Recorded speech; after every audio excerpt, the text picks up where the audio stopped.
I was searching for something when I had the accident. I was looking for the next thing in my life. I was looking for what's going to give me more meaning. So I had this accident and crushed my leg. It led to a long time in therapy. And as I'm laying there, again, instead of getting angry, I asked, what does this mean? I began to talk more about it. Just by virtue of having those conversations, people suddenly would open up. And it's that thing that you feel. You all feel something intuitively, like you've just connected. And it seemed to be happening more and more, the more that the story was shared. And I would write about it. And I realized now I had collected a lot of stuff that was written, stories and moments and these things. And that was the birth of Project Bink. And instead of calling it an aha or an epiphany, it just didn't seem to fit. I clipped a wine glass talking to a friend, and the sound it made was this bink sound, and realized that was the moment. What Project Bink does, it's a movement. It's a movement guiding folks into finding deeper meaning in lives using a wicked simple 4-step process. So right now there's 4 of us. My wife Lisa she's actually right off camera right over there. But yeah, the camera was on you. So there's myself, and then there's Lisa. We don't have roles. We don't have job descriptions.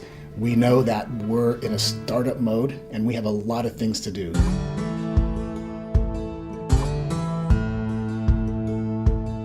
We put ourselves out there to speak to the people that we know we need to be speaking to. How do we bring them into our world and sell them something? Ontraport. Ontraport is a critical piece of what we're doing. If you don't have something that makes you better, stronger, faster, quicker than the next guy, then we won't reach scale. We won't create our dreams. Or it might take us longer. And I've already expressed to you guys that I'm not a big fan of longer. Ontraport is, it's not just a tool in our toolbox, it is the sledgehammer. I'm a believer that when we have that hammer, swing that motherfucker until that peg in the ground bends.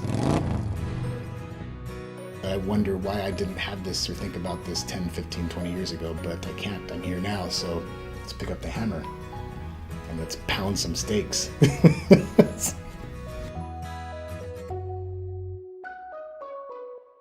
You know, why would I take a train if I can take a plane? My clock is ticking, you know? I want to build something, and I want to be able to do that on my terms. So I want to do that from Venice Beach. I want to be able to do that from my computer. I'm a 48-year-old guy. I got kids. I like doing things that 48-year-old guys like doing. From a personal perspective, success looks like this. We get to do it together. That's all I can say. I get to do it with her. I get to go and do this with her. I get to go home and I get to go with her. That we get to go to California and I get to do it with that one right there. So it's really that simple. Success is defined by, let's just say, my return on happiness. And the smile right now it's not staged. I would say that, to answer your question, I'm living success right now because I get to do what I want to do when I want to do it in a humble way with her. Enough said. I don't see an argument to the contrary that business and work must be separate, that work-life balance is a thing we master. The mastery is in ourselves.